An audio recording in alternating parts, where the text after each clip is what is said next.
साथियों, चैनल हिंदी विषय एवं साहित्य में आप सभी का पुनः हार्दिक अभिनंदन है। जैसा कि आप सभी जानते हैं, अपने इस चैनल पे तैयारी करते हैं हिंदी की उच्च स्तरीय प्रतियोगी परीक्षाओं की, और उसी के अंतर्गत अभी हम तैयारी कर रहे हैं आरपीएससी कॉलेज लेक्चरर के एग्जाम की। उसी एग्जाम की तैयारी के क्रम में आज हम हिंदी विषय के, जिसमें साहित्य के और आपका जो फर्स्ट पेपर है, दोनों के प्रश्नों को मिलाकर कुल 50 प्रश्न हम आज के इस पेपर में सॉल्व करेंगे। इसे प्रैक्टिस सेट 1 के रूप में हम सॉल्व करेंगे, अर्थात ये एक पूरी सीरीज में आपके समक्ष प्रस्तुत करूंगी। तो राजस्थान में जो आपके सेट वाले एग्जाम हुए हैं, असिस्टेंट प्रोफेसर के पुराने एग्जाम हुए वो, और थोड़े से कुछ आरपीएससी फर्स्ट ग्रेड के जो एग्जाम हुए, इन सबके पुराने पेपर हम इस सीरीज के अंतर्गत सॉल्व करेंगे। देखिए, जो उच्च स्तरीय प्रतियोगी परीक्षाएं जैसे नेट है, नेट के पुराने पेपर तो ऑलरेडी चैनल पे उपलब्ध हैं।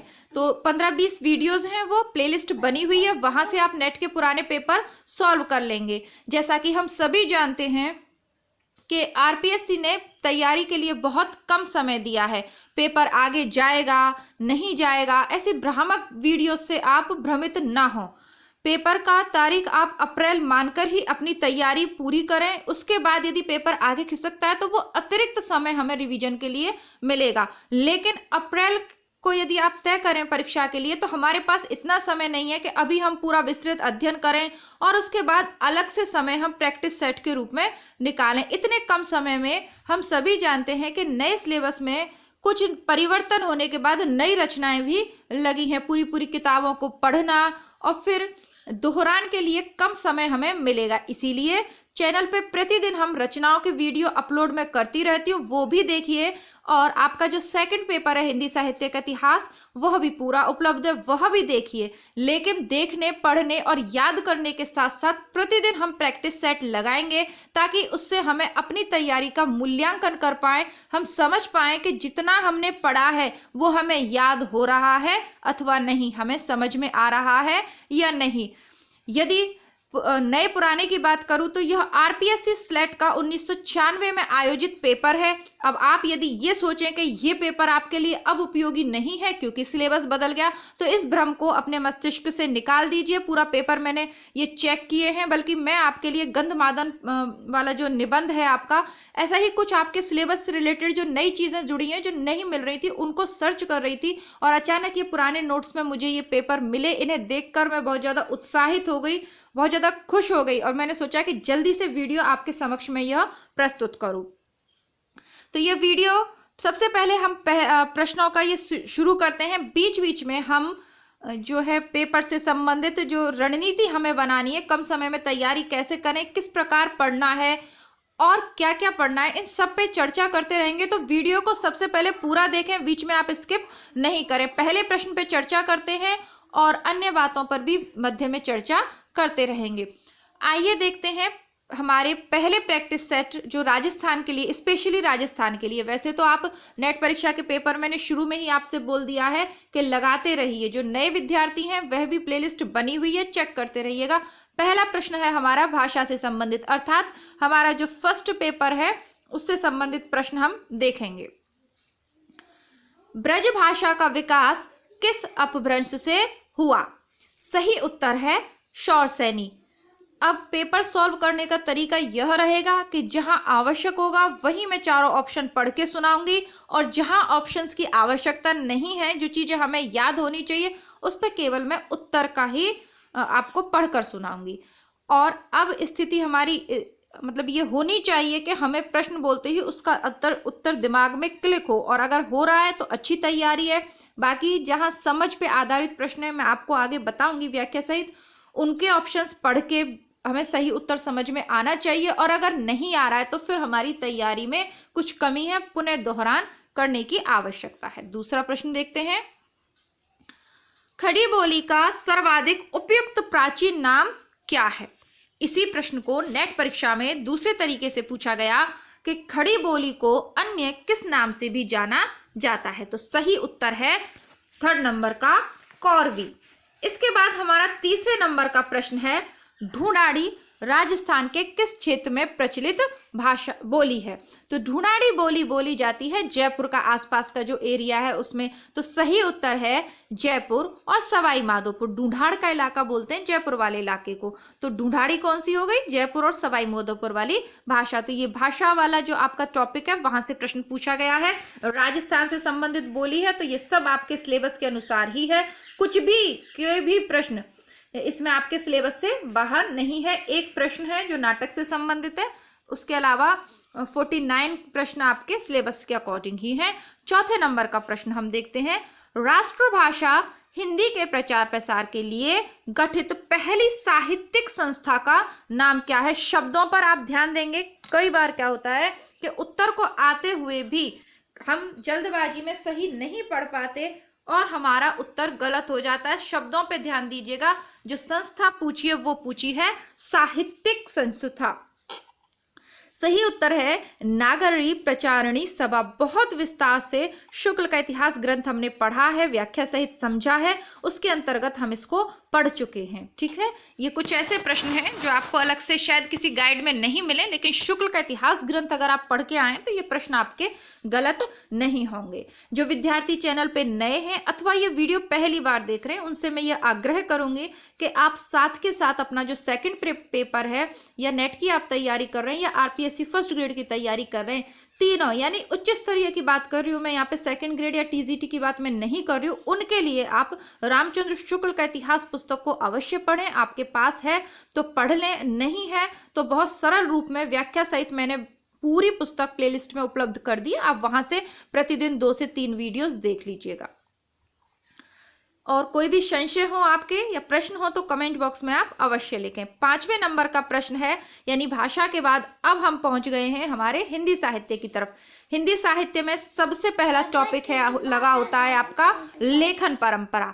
लेखन परंपरा से संबंधित सरल प्रश्न तो पूछे जाते हैं, लेखक और उसके जो ग्रंथ है उसका नामकरण देते हुए कि इस ग्रंथ के लेखक कौन है, भाषा कौन है। ये सिंपल प्रश्न होते हैं जो टीजीटी पीजीटी के लेवल पे आपको देखने को मिलते हैं, अर्थात सेकंड ग्रेड और फर्स्ट ग्रेड। थोड़ा सा लेवल बढ़ाते हुए प्रश्न पूछा जा रहा है आपसे, यानी जो नेट में प्रश्न पूछे जा रहे हैं। जैसा कि मैंने कहा, ये सभी प्रश्न जो हमने ऊपर पढ़े हैं सारे के सारे प्रश्न नेट के पुराने पेपर में हम कर चुके हैं। तो जो विद्यार्थी नेट के पुराने पेपर पढ़ चुके हैं उन्हें यह पेपर बहुत ही आसान लगेगा। देखते हैं, साहित्य लेखकों में काल क्रमानुसार कवियों का वर्गीकरण सर्वप्रथम किसने किया? बहुत ही रोचक प्रश्न है। सही उत्तर है इसका जॉर्ज ग्रियर्सन। जॉर्ज ग्रियर्सन का ग्रंथ कौन सा है? The modern vernacular literature of northern Hindustan. यह ग्रंथ है किसका? जॉर्ज ग्रियर्सन का। ग्रंथ की भाषा कौन सी है? अंग्रेजी है। जॉर्ज ग्रियर्सन के ग्रंथ से संबंधित एक प्रश्न हाल ही का जो 2020 वाला नेट का एग्जाम आयोजित हुआ है उसमें पूछा गया है। मिश्र बंधुओं का ग्रंथ कौन सा है? मिश्र बंधु विनोद। शिव सिंह सेंगर का ग्रंथ कौन सा है? शिव सिंह सरोज। और गौरसा दत्तासी हिंदी साहित्य इतिहास के पहले लेखक हैं। इनका जो फ्रांसीसी लेखक है तो इनकी जो भाषा है वो है फ्रेंच और इनका जो ग्रंथ है वो है इस्तवार द ललित्रोई इंदोई हिंदुस्तानी। ठीक है, इस तरीके से आपको याद करना है। जहां से आपके प्रश्न बनने की संभावना है उसको एक प्रश्न के अंतर्गत हम सॉल्व करते चलेंगे। ऐसा नहीं होगा कि ये 50 प्रश्न है, ये लगभग आपके 60-70 प्रश्न इसके माध्यम से आपके तैयार हो जाएंगे। तो ये सारी चीजें यदि आपको जानकारी नहीं है तो चैनल पे मैंने नोट्स भी उपलब्ध किए हैं लेखन परंपरा के, उनको ध्यान पूर्वक आप पढ़ लीजिएगा और प्रश्न को भी ध्यान पूर्वक पढ़ेंगे आपके वो पूछ के आ रहा है। ऐसा ना हो कि जल्दबाजी में आप ये इसके अनुसार यदि ये शब्द नहीं होता तो फिर इसका उत्तर दूसरा हो जाता, लेकिन ये शब्द लिखा हुआ है काल क्रमानुसार, तो इस हिसाब से सही उत्तर है जॉर्ज ग्रियर्सन। अब लेखन परंपरा के बाद हमारा पहला काल आता है आदिकाल, और आदिकाल के संबंध में पहला प्रश्न इन्होंने पूछा है कि आदिकाल के अंतिम चरण के प्रसिद्ध कवि कौन है। जैसा कि मैंने कहा था, प्रश्नों का जो लेवल है एक लेवल ऊपर है आपका। जो आप सामान्यतः जो आपको प्रश्न मिलेंगे आदिकाल में इस कवि की रचना कौन सी है, रचना और रचनाकार से संबंधित प्रश्न सेकंड ग्रेड के लेवल तक ठीक है, लेकिन यहाँ आपको अपना जो विषय है उस पर गहराई से अध्ययन करना पड़ेगा। जब हमने शुक्ल की ग्रंथ में को हम पढ़ रहे थे तो आदिकाल जब हमारा समाप्त हो रहा था उस पे अंत में हमने पढ़ा था अमीर खुसरो। खुसरो को। तो इसका सही उत्तर है, अंतिम चरण के प्रसिद्ध कवि हैं अमीर खुसरो। अमीर खुसरो को क्या कहते हैं? हिंद का तोता भी कहते हैं। तूती ए हिंद, हिंद का तोता वह भी कहते हैं। और अमीर खुसरो ने खड़ी बोली का सर्वप्रथम प्रयोग किसने किया था? अमीर खुसरो जी ने किया था। यह प्रश्न भी अमीर खुसरो से संबंधित पूछे जाते हैं। और नेट के एग्जाम में भी अमीर खुसरो से संबंधित 2-3 प्रश्न पूछे गए हैं। इनके गुरु कौन थे? निजामुद्दीन औलिया थे। उनकी मृत्यु पर इन्होंने एक दोहा कहा था। और क्योंकि इस तरीके के कथन और पंक्तियों वाले प्रश्न अधिक पूछे जा रहे हैं, इसलिए मैं वो दोहा भी आपको सुना देती हूँ। और उसमें भी पढ़ के सुनाया था। गोरी सोबे सेज पर, मुख पर डाले केस, चल घर खुसरो आपने, रैन भई चहूं देश। अपने गुरु निजामुद्दीन औलिया की मृत्यु पर इन्होंने ये दोहा पढ़ा था। तो ये 4-5 प्रश्न हैं जो अमीर खुसरो से पूछे जाते हैं। पहेली और बुकरियों के भी आविष्कारक हैं। तो ये जितने प्रश्न बन सकते हैं मैंने आपको क्लियर कर दिया। अब हम आगे बढ़ते हैं। आदिकाल के अंतर्गत फिर हम चर्चा करेंगे रासो साहित्य पे। तो ऐसे रासो ग्रंथ के रचनाकार का नाम बताइए जिसकी रचना अजमेर के शासक से संबंधित है। मैंने पहले भी कहा कि रचना और रचनाकार को आप भूल जाइए। रचनाओं को रट के हम असिस्टेंट प्रोफेसर नहीं बन पाएंगे। अब चर्चा करनी होगी हमें ग्रंथ की। 4 ऑप्शन है, दलपति बिजहो, नरपति नाल, नल सिंह और मधुकर भट्ट। सबसे पहले तो हमें रचना के रचनाकार पता होंगे। दूसरे चरण तब तो हम इस प्रश्न को सोच पाएंगे और सही उत्तर के लिए उसमें किसका वर्णन है ये हमें देखना पड़ेगा। अब जब अजमेर के शासक की बात होती है तो हमारे माइंड में सीधा सा घूमता है पृथ्वीराज चौहान और उनका कवि कौन? चंद्रवरदाई। तो ग्रंथ कौन सा हो गया? पृथ्वीराज रासो। अरे वो तो ऑप्शन में है ही नहीं, अब क्या करें? ठीक है, लेकिन ऐसा नहीं है। एक और ग्रंथ है वीसलदेव रासो। वह जो विग्रहराज थे राजा, उनके ऊपर अजमेर के चौहान वंशीय शासक ही रहे हैं वह भी। और उनके जो दरबारी कवि थे नरपति नाल, उन्होंने लिखा था। वीसलदेव रासो आपको याद है उड़ीसा जाने पर, है ना, राजमती, जिसकी नायिका कौन है? राजमती। यह प्रश्न भी पूछा जाता है। तो उड़ीसा, उसका नायक कहाँ चला जाता है? उड़ीसा। यह प्रश्न भी नेट के पेपर में पूछा जाता है। तो इसका सही उत्तर होगा ऑप्शन नंबर 2, नरपति नाल। जब तक आप प्रश्नों को व्याख्या सहित और गहराई में जाके नहीं पढ़ेंगे, इनको पढ़ने से कोई फायदा नहीं है। आप ऐसे 10-15-25 प्रैक्टिस सेट सॉल्व कर लीजिए। जरूरी नहीं है कि एज इट इज प्रश्न बने। इसके माध्यम से आपको ये देखना है, ये मूल्यांकन करना है कि आपने जो पढ़ा, आपने आदिकाल पढ़ा तो आदिकाल से संबंधित प्रश्नों का उत्तर आप दे पा रहे हैं। इसका मतलब आदिकाल आपको समझ में आया है। अभी तक भी नहीं पढ़ा हो, हिंदी साहित्य की तैयारी शुरू कर रहे हैं, तो चैनल पे प्लेलिस्ट बनी हुई है हिंदी साहित्य का सरल इतिहास। पहले आप वहां से आदिकाल तक का पढ़ लीजिए, 2-3 वीडियोज में है। लेखन परंपरा है, शुरुआत में कुछ परिस्थितियां हैं, फिर आदिकाल है, तो वो पढ़ लीजिए। उसके बाद आदिकाल को शुक्ल की पुस्तक से पढ़िए। फिर इसी प्रकार भक्ति काल को पहले सरल इतिहास पुस्तक से पढ़िए, फिर शुक्ल की पुस्तक से पढ़िएगा। तब जाकर आप इस तरीके के प्रश्नों का उत्तर दे पाएंगे। हो सकता है ये आपको आसान लग रहे हो, आगे के प्रश्न में बताती हूँ आपको। अब आदिकाल के बाद हम पहुंच जाते हैं हमारे भक्ति काल में।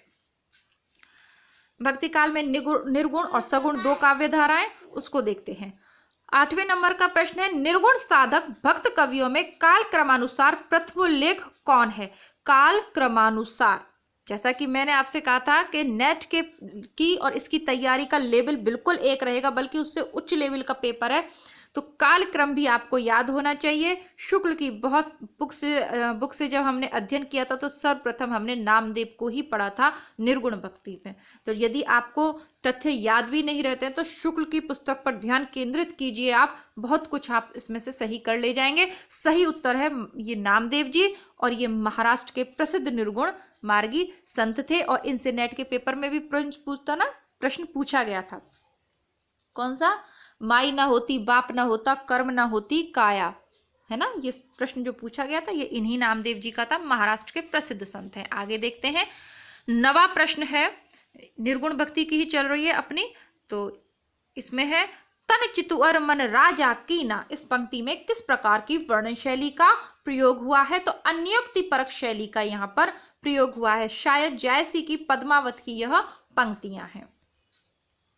10वें नंबर का देखते हैं सगुण भक्ति में तुलसीदास के अंतर्गत संत तुलसीदास का संबंध किस आचार्य परंपरा से है?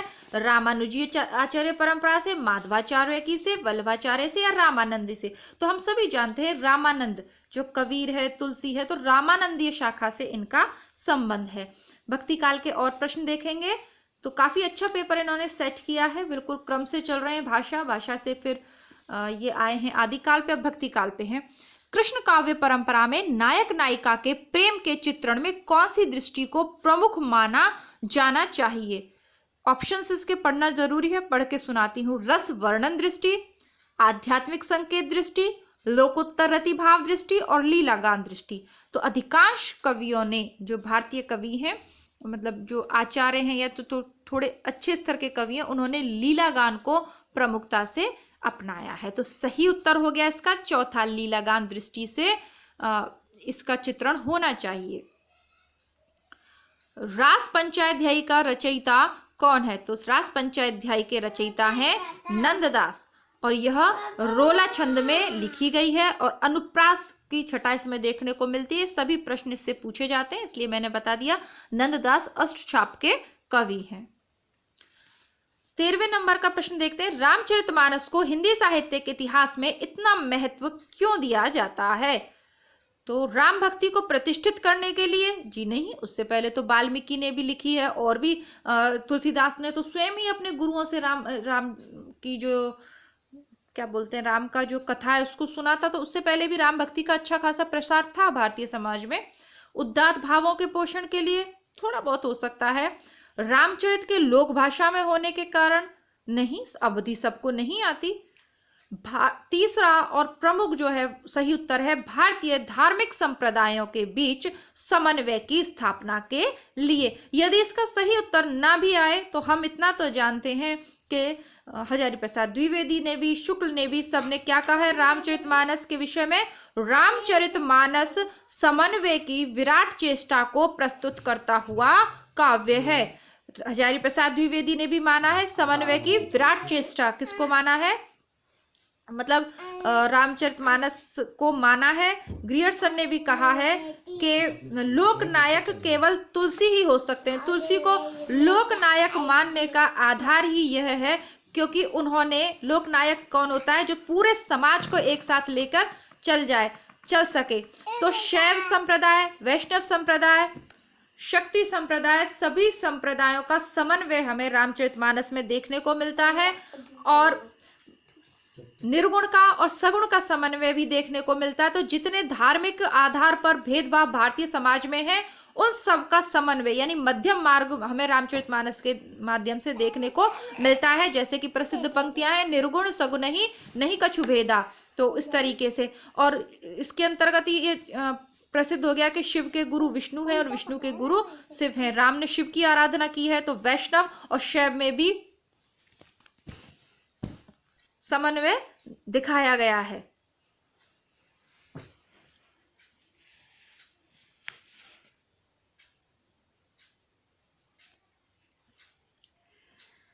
चौदहवें नंबर का प्रश्न देखते हैं। राम भक्ति मार्ग में दाम्पत्य मूलक उपासना को लेकर चलने वाले श्रृंगारी भावना के प्रवर्तक कौन थे? सही उत्तर है अग्रदास और यह एज इट इज लाइन आपको शुक्ल की पुस्तक में मिल जाएगी। सेम प्रश्न 2018 या 19 के नेट परीक्षा के पेपर में एज इट इज यह रिपीट हुआ है और ये बहुत कम पुस्तकों में आपको देखने को मिलेगा क्योंकि राम भक्ति के संबंध में दाम्पत्य मूलक भक्ति का उल्लेख कहीं नहीं है। कृष्ण और राधा का तो नायक नायिका के रूप में गलत चित्रण बहुत से कवियों ने कर दिया है, लेकिन राम के प्रति तुलसी ने ऐसा विराट ग्रंथ लिख गए थे कि फिर राम को इस तरीके से श्रृंगारिक वर्णन करने की आगे किसी की हिम्मत नहीं हुई। तो इसका एकमात्र जिन्होंने इनकी दंपत्ति मूलक उपासना की है वो अग्रदास जी हैं।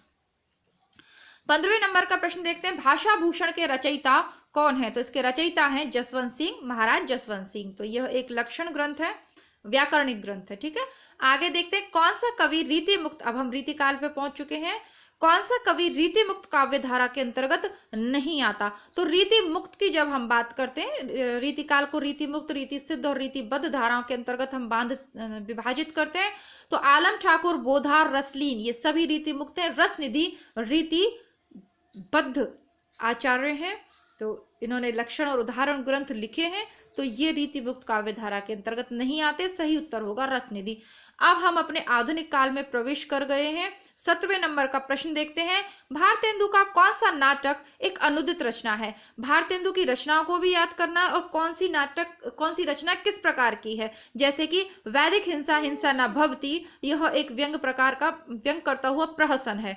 अंधेर नगरी भी एक प्रहसन के रूप में लगा हुआ है, और अंधेर नगरी शायद आपके सिलेबस में भी लगा हुआ है, तो मैं आपको बता दूं चैनल पे उपलब्ध है, पूरा आप पढ़ लीजिएगा। 2 वीडियोस में पूरा नाटक हो जाएगा।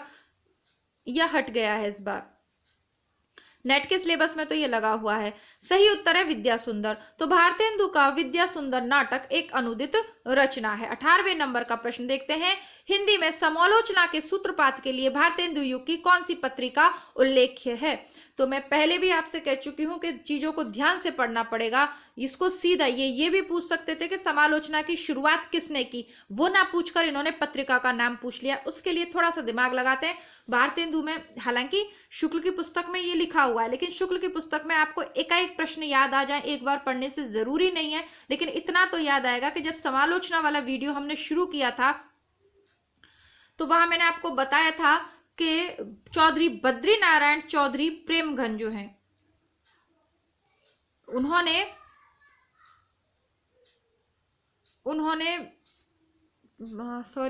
सच्ची समालोचना नाम से आलोचनात्मक पुस्तक लिखी है। स्वयंवर, सीता स्वयंवर की उन्होंने सच्ची समालोचना नाम से आलोचना लिखी थी, वहीं से शुरुआत माना जाता। तो उनकी जो पत्रिका है आनंद कादंबिनी, वहीं से सच्ची समालोचना का सूत्रपात हुआ। समालोचना टॉपिक अलग से आपके उसमें निर्धारित किया गया है गद्य विधाओं के अंतर्गत। और महावीर और सरस्वती पत्रिका का योगदान, यह टॉपिक भी अलग से नए सिलेबस में लगा दिया है, इसको भी देखते हैं। पंडित महावीर प्रसाद द्विवेदी ने सरस्वती का संपादन कार्यभार 1903 में संभाला था। पहले नंबर का इसका सही उत्तर है। ठीक है। मैथिली शरण गुप्त की कौन सी कृति प्रकाशन के क्रम में सबसे पहले आती है? तो सबसे पहली है जयद्रथ बध। नेट की परीक्षाओं के लिए मैंने क्रमानुसार लगाने वाले प्रश्न सॉल्व करवाए, जिसमें कहानियां, नाटक, निबंध, कविताएं सभी क्रमानुसार लग के बताई गई हैं। वो आप प्लेलिस्ट में चेक कर लीजिए। छायावाद की मूल चेतना किस शब्द समूह से अधिक व्यक्त होती है? तो प्रकृति का मानवीकरण, अव्यक्त सत्ता का प्रत्यक्षीकरण, स्वानुभूति की विवृति और सौंदर्य का संधान। तो सही है उत्तर होगा प्रकृति का मानवीकरण। ये बहुत सरल प्रश्न है, आप इसका सही उत्तर बता सकते हैं। 22वें नंबर का प्रश्न है। सुमित्रा नंदन पंत की उत्तरवर्ती रचना कौन सी है? बाद की कौन सी है? तो ये तो संदेह की पता चल रहा है, स्वर्णधूलि 1947। इसमें ऐसा कुछ है नहीं भी पता, तो सन देख के भी पता चल रहा है कि स्वर्णधूलि ही सबसे अंतिम होगी। ले चल भुलावा देकर मेरे नाविक, छायावाद की पलायनवादी प्रवृत्ति की सूचक उक्त पंक्ति किस कृति में आई है? अब ये पलायनवादी प्रवृत्ति शुक्ल ने माना है। ये जयशंकर प्रसाद का जो लहर नामक काव्य संग्रह है उसकी प्रसिद्ध पंक्तियां हैं। अब नाविक है, नाविक का संबंध लहरों से ही है, उसकी नाव किससे प्रभावित होगी? लहरों से। इस तरीके से भी तो ये जब उन्होंने लिखी है कविता या पंक्ति, इसको देख के शुक्ल जी ने मान लिया कि छायावाद में पलायनवाद की प्रवृत्ति मिलती है। ठीक है, तो ये प्रसिद्ध पंक्तियां हैं जयशंकर प्रसाद की। ले चल भुलावा देकर मुझको मेरे नाविक धीरे धीरे। अब छायावाद पे भी हम पहुंच गए हैं। छायावाद के चारों कवियों से प्रश्न पूछ लिए हैं, मतलब पहले भारतेंदु युग से पूछा है, फिर द्विवेदी युग से मैथिली शरण गुप्त को पूछा है, अब छायावाद पे चल रहे। बिल्कुल क्रम से आपके साहित्य को लेकर पेपर बनाया हुआ है। अब छायावाद के अन्य महत्वपूर्ण कवि हैं। निराला की किस कविता को महाकाव्यात्मक रचना की संज्ञा दी गई है? राम की शक्ति पूजा, जो सभी उच्च स्तरीय प्रतियोगी परीक्षाओं में लगी रहती है, इसमें भी लगी है। चैनल पे आपको मिल जाएगी, शीघ्र ही इसको हम पढ़ लेंगे। हो सकता है जब तक आप ये पेपर देखें तब तक आपको प्लेलिस्ट में मिल जाए। ठीक है, इसके अलावा आपके एक और हिंदी साहित्य की सर्वाधिक लंबी कविता अंधेरे में, जो कि एक फैंटेसी कविता है, मुक्तिबोध की लगी हुई है। मुक्तिबोध की कविताएं करके प्लेलिस्ट बनी हुई है, वहां आपको वो कविता मिल जाएगी। पूरा पढ़ना है, 2 या 3 वीडियोस में वो कविता मिलेगी। कहीं से भी कैसे भी प्रश्न बन सकता है। जब हम उसको कर चुके हैं चैनल पे तो कोई कारण नहीं है कि आप उसे छोड़ के जाएं। तो मुक्ति बोध की अंधेरे में कविता पूरी पढ़ लीजिएगा, आज ही से पढ़ लीजिएगा। राम की शक्ति पूजा शीघ्र ही मैं अपलोड कर दूंगी। कौन सा कवि उत्तर छायावादी कवि नहीं है? उत्तर छायावादी से मतलब है लगभग प्रगतिवाद, क्योंकि छायावाद के बाद प्रगतिवाद आएगा, तो कौन सा कवि प्रगतिवाद के अंतर्गत नहीं आएगा? एक इस तरीके से भी आप इसको सोच सकते हैं। तो नरेंद्र शर्मा, राम कुमार वर्मा, बच्चन और अंचल। तो उत्तर छायावादी कवि कौन से नहीं है? नरेंद्र शर्मा नहीं है। प्रगतिवाद के अंतर्गत कौन सा विचार अमान्य है? तो प्रगतिवाद यानी मार्क्सवाद के अंतर्गत हम यथार्थवाद को जानते हैं, पदार्थवाद को जानते हैं, समाजवाद को भी मानते हैं, लेकिन रूपवाद का अस्तित्व प्रगतिवाद के अंतर्गत नहीं आता। प्रगति के बाद युग आएगा प्रयोग। तो प्रयोगवाद के प्रवर्तक के अनुसार प्रयोगवादी कवि का मुख्य लक्ष्य क्या था? तो यह एक प्रसिद्ध सी पंक्ति है जो अज्ञे ने कही है। अज्ञे ने प्रयोगवादियों को नई राहों का अन्वेषक माना है। तो सीधे सीधे उस पंक्ति को लगाकर यह प्रश्न पूछ लिया गया है। नहीं भी पढ़ा हो तो अज्ञे की पंक्तियां यदि आपको याद है कि उन्होंने प्रयोगवादी कवियों को, अज्ञे तार सप्तक के संपादक थे, इन्होंने 4 तार सप्तकों का संपादन किया था, सभी जानते हैं। तो उन्होंने ही प्रयोगवादी कवियों को नई राहों का अन्वेषक कहा है। 2-3 प्रश्न इससे बन सकते हैं, या ये कह लीजिए पुराने पेपर में पूछे गए तो मुझे याद है। सही उत्तर हो गया इसका 3रे नंबर का। कौन से लेखक उन 4 महानुभावों में नहीं हैं जिन्हें आचार्य शुक्ल ने खड़ी बोली गद्य को एक साथ आगे बढ़ाने वाला कहा है? मैं फिर आपसे कह रही हूं कि आचार्य शुक्ल को पढ़े बिना नेट, फर्स्ट ग्रेड और असिस्टेंट प्रोफेसर बनने की ख्वाहिश हमें नहीं करनी चाहिए, पढ़ ही लेना चाहिए। ज्यादा क्या कहूं मैं, समय काफी हो गया है, जल्दी से देखते हैं। सैयद इंशाअल्लाह कहां, लल्लूलाल, शिव प्रसाद सितारे हिंद और सदा सुखलाल। तो जहां फोर्ट विलियम कॉलेज हमने पढ़ा था भारतेंदु युग से पूर्व, वहां हमने इसको देखा था विस्तार से। तो सही उत्तर है इसका शिव प्रसाद सितारे हिंद। शिव प्रसाद सितारे हिंद ये तो उर्दू के समर्थक थे और शुरू में इनका नाम खड़ी बोली के लिए नहीं आता। जो द्वितीय उत्थान के अंतर्गत जब प्रथम उत्थान के बाद शुरू किया वहां पर इनका नाम आएगा, शुरू में नहीं आता। प्रेमचंद जी के किस उपन्यास पर गांधीवाद का प्रभाव अधिक परिलक्षित होता है? तो उपन्यासों का विकास आपके लगा हुआ है, तो वो टॉपिक भी आपको मिल जाएगा। सब कुछ मैं द्वितीय पेपर आपका पूरा करवा चुकी हूँ, चैनल पे प्लेलिस्ट में उपलब्ध है, शुक्ल की पुस्तक देख लीजिएगा। तो सही उत्तर है रंगभूमि। और इसका एक बहुत प्रसिद्ध सवाल है जो पूछा जाता है कि सूरदास किस उपन्यास का पात्र है? तो सूरदास प्रेमचंद के गांधीवादी प्रभाव से युक्त उपन्यास रंगभूमि का प्रमुख पात्र है। गोदान उपन्यास आपके सिलेबस में लगा हुआ है, पूरा उपन्यास आपको पढ़ के जाना है और आपको जान के खुशी होगी कि चैनल पे पूरा उपन्यास उपलब्ध है। जल्दी से पढ़िएगा और मुझे कमेंट करिएगा जब आप मुक्ति बोध की अंधेरे में कविता आपको मिल जाए, आप जब उसका पहला भाग शुरू करें तो वहां पे भी मुझे कमेंट करके बताइएगा, और गोदान जब पढ़ रहे हो तब भी कमेंट करके बताइएगा कि आपने शुरुआत कर दी है। जैनेन्द्र का अंतिम उपन्यास कौन सा है? सही उत्तर है दशार्क। दशार्क जैनेन्द्र का अंतिम उपन्यास है। 31वां प्रश्न देखते हैं, किस उपन्यासकार ने स्वतंत्र भारत के ग्रामीण यथार्थ का चित्रण पूर्णतः व्यंग्यात्मक पद्धति पर किया है? श्रीलाल शुक्ल इसका सही उत्तर है।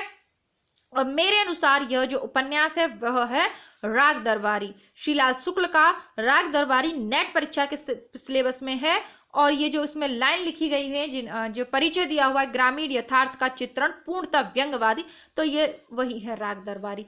ठीक है, आगे बढ़ते हैं। नई कहानी को प्रतिष्ठा दिलाने में किसकी संपादकीय भूमिका अधिक उल्लेखनीय है? उपन्यास नई कहानी आंदोलन का जो दौर चला उसके प्रमुख कहानीकार कौन थे? कमलेश्वर, मोहन राकेश और राजेंद्र यादव। ये सब हम नेट के पेपर में पढ़ चुके। अब संपादकीय भूमिका अर्थात उनकी कहानियों का जो संपादन था, तो उसमें भैरव प्रसाद गुप्त की भूमिका एक संपादक के रूप में उल्लेखनीय रही है। यदि नई कहानी आंदोलन के कहानीकार पूछेगा तो कमलेश्वर प्लस मोहन राकेश और प्लस कर देंगे आप राजेंद्र यादव को, जिनकी टूटना कहानी बहुत ही प्रसिद्ध है। मोहन राकेश की एक और जिंदगी और कमलेश्वर की भी कहानियां काफी प्रसिद्ध हैं। नई कहानी की विशेष उपलब्धि किस क्षेत्र में रही? यानी कि पूछ रहा है कि नई कहानी की प्रमुख प्रवृत्ति या उपलब्धि या विशेषता क्या है? बदलते सामाजिक पारिवारिक रिश्तों के चित्रण में यह नई कहानी की प्रमुख उपलब्धि रही है। महानगरीय संत्रास के चित्रण में, व्यक्ति के अकेलेपन के चित्रण में, राजनीतिक मोहभंग के चित्रण में, ये सब हो सकते हैं, लेकिन सर्वाधिक जो उपयुक्त उत्तर है वो है बदलते सामाजिक पारिवारिक रिश्तों के चित्रण में।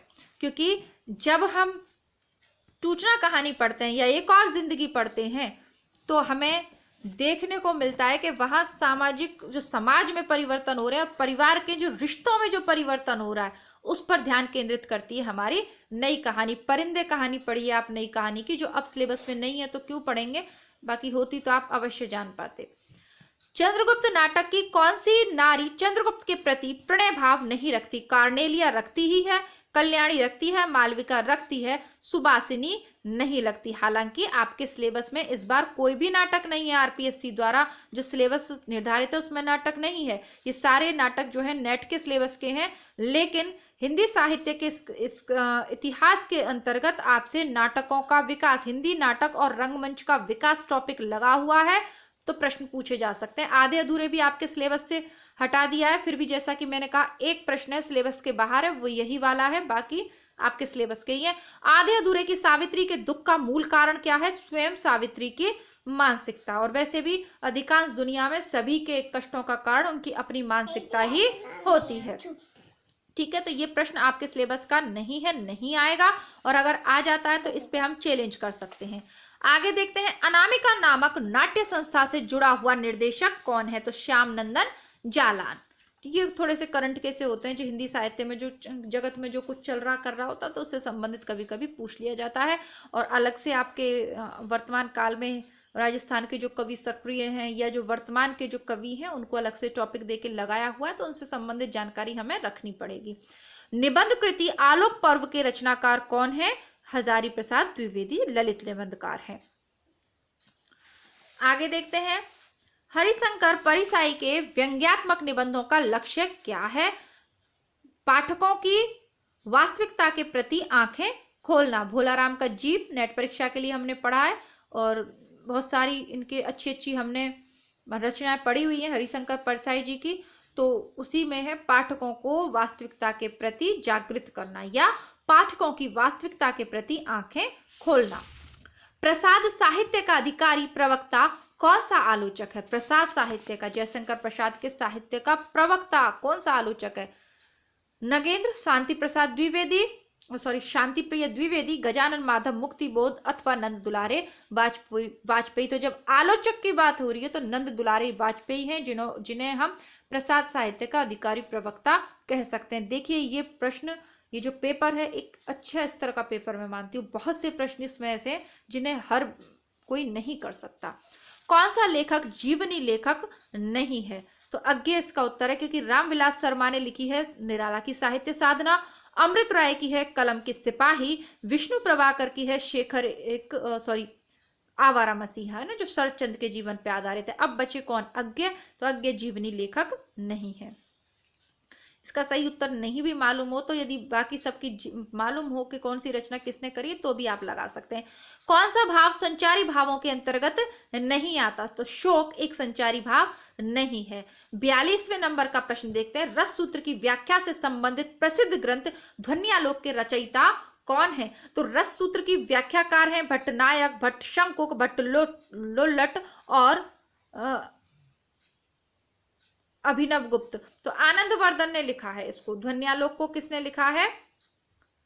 आनंद वर्धन ने। और इसका सूत्र, इसकी ट्रिक भी मैंने बताई कि जब भी हम किसी ध्वनि को सुनते हैं तो हमारे क्या होता है? आनंद की वृद्धि होती है। हम गाने सुनते हैं तो आनंद बढ़ता है ना, तो ध्वनि के सुनने से क्या बढ़ता है? आनंद का वर्धन होता है। इस तरीके से आलंबनत्व धर्म के साधारणीकरण की चर्चा किस आचार्य ने की है? तो इसको भी नेट के पेपर में हम पढ़ चुके हैं, आचार्य शुक्ल।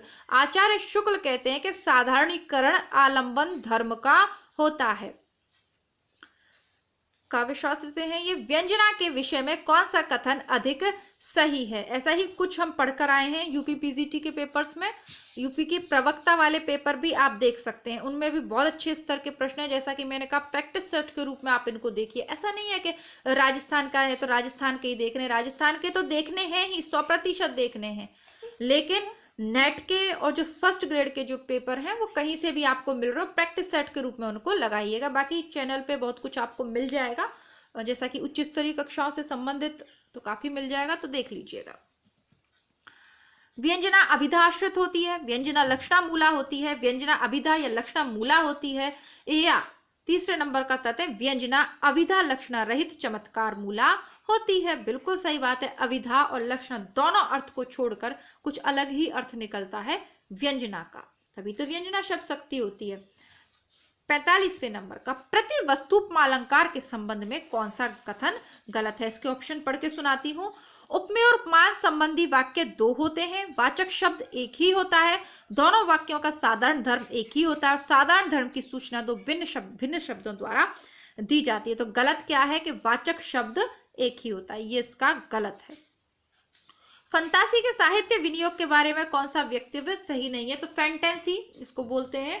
फैंटेसी युक्त कविता कौन सी है? मुक्तिबोध की अंधेरे में बेस्ट फैंटेसी युक्त कविता है वो, उसको पढ़ लीजिएगा, मैं बता चुकी हूँ, चैनल पे उपलब्ध है। इसका सही उत्तर बता देती हूँ, शायद इससे प्रश्न नहीं आएगा, ऐसा अलग से फैंटेसी हमारे सिलेबस में लगा तो नहीं है। फंतासी का प्रयोग एक समानांतर संसार के निर्माण के लिए होता है, ये बात सही नहीं है। ठीक है, अब सही कौन कौन सी है फैंटेसी के संबंध में वो भी देख लेते हैं। फैंटेसी का प्रयोग यथार्थ सृष्टि के निषेध के लिए होता है, फैंटेसी का प्रयोग अतिरंजनापूर्ण वर्णन के लिए होता है, फैंटेसी का प्रयोग सत्य निरूपण के लिए होता है, लेकिन समांतर निर्माण संसार के निर्माण के लिए नहीं होता। 47वें नंबर का एक प्रश्न देखते हैं। यथार्थवाद का एक भेद है अति यथार्थवाद, जिसके विषय में कहा गया है कि उसमें यथार्थ का असंगतिपूर्ण चित्रण होता है। अति यथार्थवाद में क्या होता है? यथार्थ का असंगतिपूर्ण चित्रण होता है, उसमें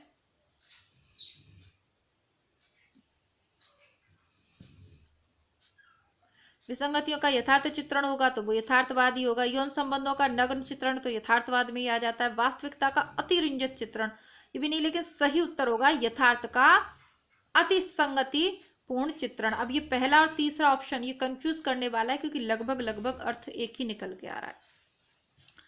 मार्क्सवादी आलोचकों को कालक्रम में प्रथम स्थान पर कौन आता है? तो शिवदान सिंह चौहान, रामविलास शर्मा तो बाद के आएंगे। अब ये शुक्ल की पुस्तक को यदि आप ठीक से देखें तो इस तरीके के प्रश्नों का उत्तर मिल सकता है। साहित्य में प्रतिबद्धता के लिए विचार का प्रतिपादन किसने किया? एंगेल्स ने किया था। अंतिम प्रश्न देखते हैं। नई कविता में लघु मानव की प्रतिष्ठा के विचार को प्रमुखता से किसने रखा? तो जब नई कविता की हम बात करते हैं तो लघु मानव को विचार को सर्वाधिक महत्व किसने दिया? शाही नामक विद्वान जी ने, है ना। अब इन्होंने एक निबंध लिखा था, वो भी मैंने यहाँ पे लिखा है आपके लिए। लघु मानव के बहाने हिंदी कविता पर एक बहस, यह निबंध इन्होंने लिखा आधुनिक काल में, और फिर उसके माध्यम से इन्होंने नई कविता में लघु मानव की प्रतिष्ठा पर बल दिया। बाकी मुक्तिबोध का तो नहीं होगा, क्योंकि मुक्तिबोध के अनुसार मुक्तिबोध जी का ये कहना था कि लघु मानव वाला सिद्धांत लाकर जनसाधारण की मार्मिक आध्यात्मिक शक्तियों और भव्यताओं से आंखें फेर ली गई हैं। यानी कि जन से मतलब पूरे जो उनकी जो मानव की जो शक्ति है, आध्यात्मिक शक्ति है और जो भव्यताएं हैं जनसाधारण की, उससे आंखें फेर ली गई हैं, ये कहना था मुक्तिबोध का। तो ये तो एक तरीके से इसके विरोध में हो गए।